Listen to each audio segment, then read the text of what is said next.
Yesaya pasal 7. Yesaya dan Raja Ahaz. Dalam zaman Ahaz bin Yotam bin Uzia, Raja Yehuda, maka Rezin, Raja Aram, dengan Pekah bin Remaliah, Raja Israel, maju ke Yerusalem untuk berperang melawan kota itu. Namun mereka tidak dapat mengalahkannya. Lalu diberitahukanlah kepada keluarga Daud, Aram telah berkemah di wilayah Efraim. Maka hati Ahaz dan hati rakyatnya gemetar ketakutan, seperti pohon-pohon hutan bergoyang ditiup angin. Berfirmanlah Tuhan kepada Yesaya, baiklah engkau keluar menemui Ahaz, engkau dan Shear-Yashub, anakmu laki-laki, ke ujung saluran kolam atas, ke jalan raya pada padang tukang penatu, dan katakanlah kepadanya, teguhkanlah hatimu dan tinggallah tenang, janganlah takut dan janganlah hatimu kecut, karena kedua puntung kayu api yang berasap ini, yaitu kepanasan amarah Rezin dengan Aram dan anak Remaliah. Oleh karena Aram dan Efraim dengan anak Remaliah telah merancang yang jahat atasmu, dengan berkata, marilah kita maju menyerang Yehuda dan menakut-nakutinya serta merebutnya. Kemudian mengangkat anak Tabeel sebagai raja di tengah-tengahnya. Maka beginilah firman Tuhan Allah, tidak akan sampai hal itu dan tidak akan terjadi. Sebab Damsyik ialah ibu kota Aram, dan Rezin ialah kepala Damsyik. Dalam 65 tahun, Efraim akan pecah, tidak menjadi bangsa lagi. Dan Samaria ialah ibu kota Efraim, dan anak Remaliah ialah kepala Samaria. Jika kamu tidak percaya sungguh, kamu tidak teguh jaya. Pemberitaan mengenai Immanuel. Tuhan melanjutkan firman-Nya kepada Ahaz katanya, mintalah suatu pertanda dari Tuhan Allahmu. Biarlah itu sesuatu dari dunia orang mati yang paling bawah, atau sesuatu dari tempat tertinggi yang di atas. Tetapi Ahaz menjawab, aku tidak mau meminta, aku tidak mau mencobai Tuhan. Lalu berkatalah Nabi Yesaya, baiklah dengarkan, hai keluarga Daud. Belum cukupkah kamu melelahkan orang, sehingga kamu melelahkan Allahku juga? Sebab itu Tuhan sendirilah yang akan memberikan kepadamu suatu pertanda. Sesungguhnya, seorang perempuan muda mengandung dan akan melahirkan seorang anak laki-laki. Dan ia akan menamakan dia Immanuel. Ia akan makan dadih dan madu sampai ia tahu menolak yang jahat dan memilih yang baik. Sebab sebelum anak itu tahu menolak yang jahat dan memilih yang baik, maka negeri yang kedua rajanya engkau takuti akan ditinggalkan kosong. Tuhan akan mendatangkan atasmu dan atas rakyatmu dan atas kaum keluargamu hari-hari seperti yang belum pernah datang sejak Efraim menjauhkan diri dari Yehuda, yakni Raja Asyur. Pada hari itu akan terjadi, Tuhan bersuit memanggil lalat yang ada di ujung anak-anak sungai Nil, dan memanggil lebah yang ada di tanah Asyur, dan semuanya akan datang hinggap di lembah-lembah yang terjal, dan di celah-celah bukit-bukit batu, di segala pagar duri, dan di segala tanah penggembalaan. Pada hari itu dengan pisau cukur yang dipinjam dari seberang sungai Efrat, yakni Raja Asyur, Tuhan akan mencukur kepala dan bulu paha. Bahkan pisau itu akan melenyapkan janggut juga. Pada hari itu, setiap orang akan memiara seekor lembu betina yang muda dan 2 ekor domba. Dan karena banyaknya susu yang dihasilkan, mereka akan makan dadih. Sungguh, dadih dan madu akan dimakan oleh setiap orang yang masih tinggal di dalam negeri. Pada hari itu setiap tempat, di mana biasanya tumbuh 1000 pohon anggur, dan yang berharga 1000 shikal perak, akan menjadi tempat putri malu dan rumput. Orang pergi ke sana terpaksa membawa anak-anak panah dan busur, sebab putri malu dan rumput belaka seluruh negeri itu. Dan engkau tidak berani pergi ke segala lereng gunung yang biasanya dicangkul, karena takut akan putri malu dan rumput. Di situ hanya lembu dan domba akan berkeliaran. Yesaya pasal 8. Anak nabi sebagai tanda. Berfirmanlah Tuhan kepadaku, ambillah sebuah batu tulis besar, dan tulislah di atasnya dengan tulisan biasa, Maher Shalal Hasbas. Maka aku memanggil 2 saksi yang dapat dipercaya, yaitu Imam Uria dan Zakaria bin Zeberekiah. Kemudian aku menghampiri istriku.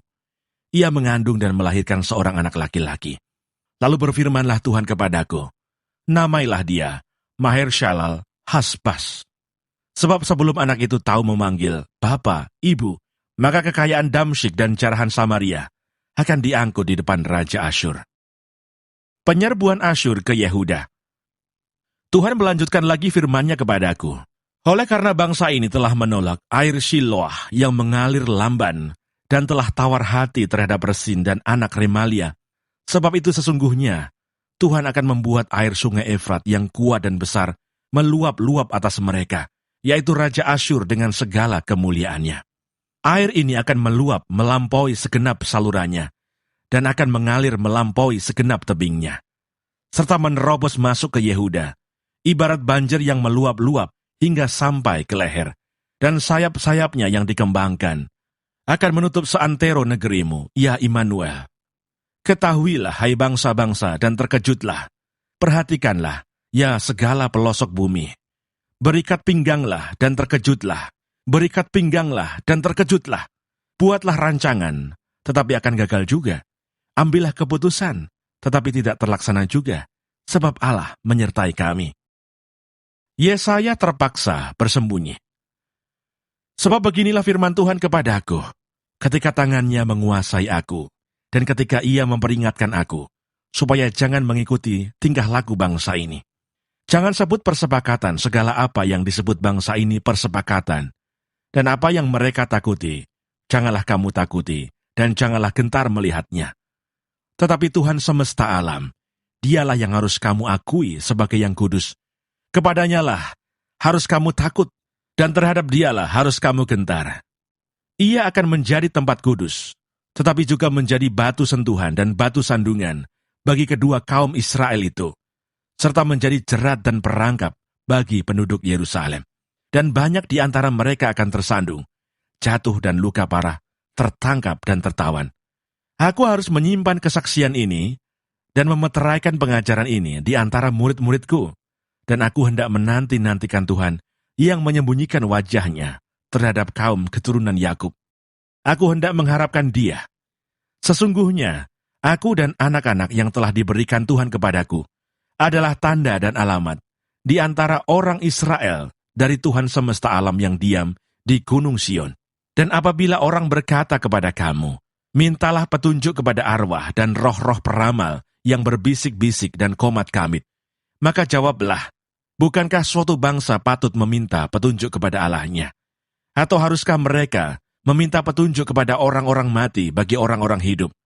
Carilah pengajaran dan kesaksian. Siapa yang tidak berbicara sesuai dengan perkataan itu, maka baginya tidak terbit fajar. Mereka akan lalu lalang di negeri itu, melarat dan lapar. Dan apabila mereka lapar, mereka akan gusar dan akan mengutuk rajanya dan Allahnya. Mereka akan menengadah ke langit dan akan melihat ke bumi, dan sesungguhnya hanya kesesakan dan kegelapan, kesuraman yang mengimpit, dan mereka akan dibuang ke dalam kabut. Kelahiran Raja Damai. Tetapi tidak selamanya akan ada kesuraman untuk negeri yang terimpit itu. Kalau dahulu Tuhan merendahkan tanah Zebulon dan tanah Naftali, maka di kemudian hari Ia akan memuliakan jalan ke laut, daerah seberang sungai Yordan, wilayah bangsa-bangsa lain. Yesaya pasal 9. Bangsa yang berjalan di dalam kegelapan telah melihat terang yang besar. Mereka yang diam di negeri kekelaman, atasnya terang telah bersinar. Engkau telah menimbulkan banyak sorak-sorak dan sukacita yang besar. Mereka telah bersukacita di hadapanmu, seperti sukacita di waktu panen, seperti orang bersorak-sorak di waktu membagi-bagi jerahan. Sebab kuk yang menekannya dan gandar yang di atas bahunya, serta tongkat si penindas, telah kau patahkan seperti pada hari kekalahan Midian. Sebab setiap sepatu tentara yang berderap-derap, dan setiap jubah yang berlumuran darah, akan menjadi umpan api. Sebab seorang anak telah lahir untuk kita, seorang putra telah diberikan untuk kita. Lambang pemerintahan ada di atas bahunya, dan namanya disebutkan orang, penasihat ajaib, Allah yang perkasa, Bapa yang kekal, Raja damai. Besar kekuasaannya, dan damai sejahtera tidak akan berkesudahan. Di atas tahta Daud dan di dalam kerajaannya, karena Ia mendasarkan dan mengokohkannya dengan keadilan dan kebenaran dari sekarang sampai selama-lamanya. Kecemburuan Tuhan semesta alam akan melakukan hal ini. Murka Tuhan terhadap Efraim. Tuhan telah melontarkan firman kepada Yakub dan firman-Nya itu menimpa Israel. Biarlah seluruh bangsa itu mengetahuinya, yakni Efraim dan penduduk Samaria yang berkata dengan congkaknya dan tinggi hatinya, tembok batu bata jatuh, akan kita dirikan dari batu pahat, pohon-pohon ara ditebang, akan kita ganti dengan pohon-pohon aras. Maka Tuhan membangkitkan para panglima Rezin melawan mereka, dan menggerakkan musuh-musuh mereka. Orang Aram dari timur dan orang Filistin dari barat, mereka menelan Israel dengan mulut yang lebar. Sekalipun semuanya ini terjadi, murkanya belum surut, dan tangannya masih teracung. Tetapi bangsa itu tidak kembali kepada Dia yang menghajarnya, dan mereka tidak mencari Tuhan semesta alam. Maka Tuhan mengerat dari Israel kepala dan ekor, batang dan ranting pada satu hari juga. Tua-tua dan orang yang terpandang, itulah kepala.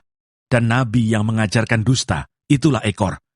Sebab orang-orang yang mengendalikan bangsa ini adalah penyesat, dan orang-orang yang dikendalikan mereka menjadi kacau. Sebab itu Tuhan tidak bersuka cita karena teruna-teruna mereka, dan tidak sayang kepada anak-anak yatim dan janda-janda mereka.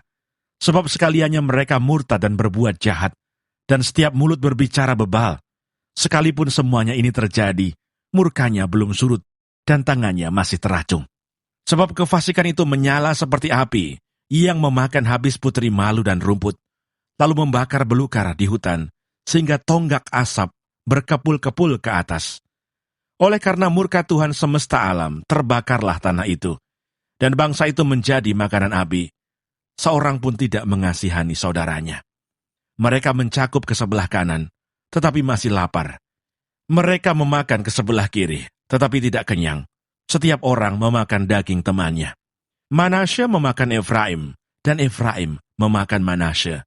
Dan bersama-sama mereka melawan Yehuda. Sekalipun semuanya ini terjadi, murkanya belum surut, dan tangannya masih teracung.